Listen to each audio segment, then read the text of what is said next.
Hello guys, we are back with our next lecture. In this lecture, let us go through the concept of a genetic programming, guys. So we discussed about genetic algorithm, guys. So basically this algorithmic concept can be used in any programming language. You might be having a question, right? Yes. So the answer is yes, guys. It could be used, but not in the world's most popular language, okay, like Python or something. But it can be used in Lisp and few older languages, guys. Okay, yes. So one extension of genetic algorithm that has a lot of attention is the idea of a genetic programming. So basically you can write a program, okay, to perform some particular thing, and that program will optimize other programs, guys. So this concept of optimization of programs or yielding a best result.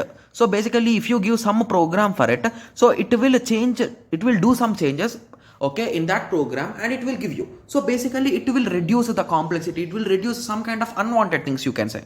Okay, yes. So it was also it is introduced by John Koza, Koza. Okay, so the idea is to represent the computer program as a tree. So basically we will be having some statements, right? So those statements will be represented in the form of a trees, and mutation, selection and crossovers will be performed on those trees, guys. Okay, so in simple words you can say, okay, genetic programming is a type of evolutionary algorithm, a subset of learning. Okay, so programmatic representation, so we will be using graphical representation.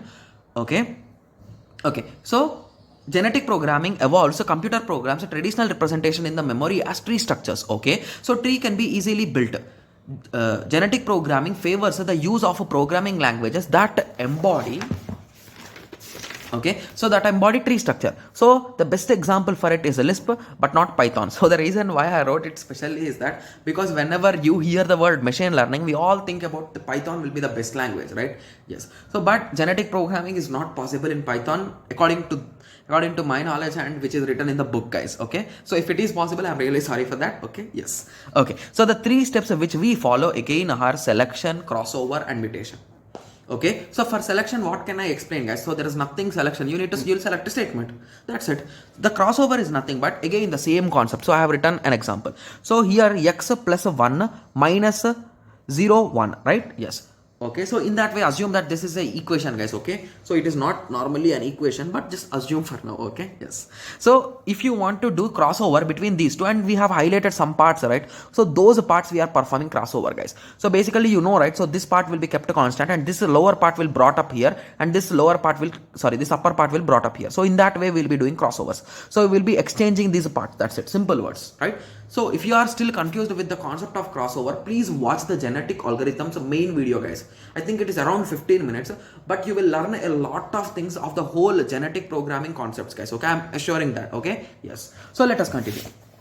Mutation. So mutation is nothing but some kind of replacement, you can say. So in place of a 1, you will take this whole part and place it. So that concept is mutation. Okay, yes. So commonly above trees should be of arithmetic format. So basically few trees will not be, guys. So here what is this 0? So 0 should not be there, right? Yes. So there are some mistakes, you can say. So basically instead of 0, make it a star, guys. It will be a correct one.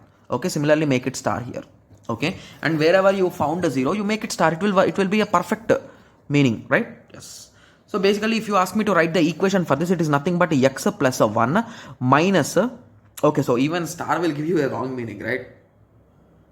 Okay, it's my bad. Okay, so basically if there is something else, then it is okay. If there is nothing, then it is a completely wrong, right? So if here we are having a 1, so it is a 1 into 1. So in that way, okay, yes. So please understand it, guys. Please don't use these kind of notations in examination. So if you want an example, so x plus 1.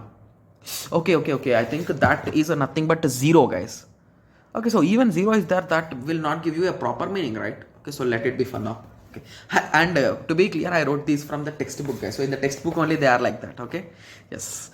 Okay, so x plus 1 minus 0, that is nothing but x plus 1 indirectly. So represent x plus 1, you can represent in this way. Similarly x square plus 1, so x into x plus 1. So in that way you can represent. So this is the tree structural representation. Okay, yes. So I hope everyone got some basic idea about this genetic programming, right? So in the next lecture, let us go through the applications of genetic programming. So basically where we can apply. Okay, yes. So let us meet in the next lecture. Thank you. Thanks for watching.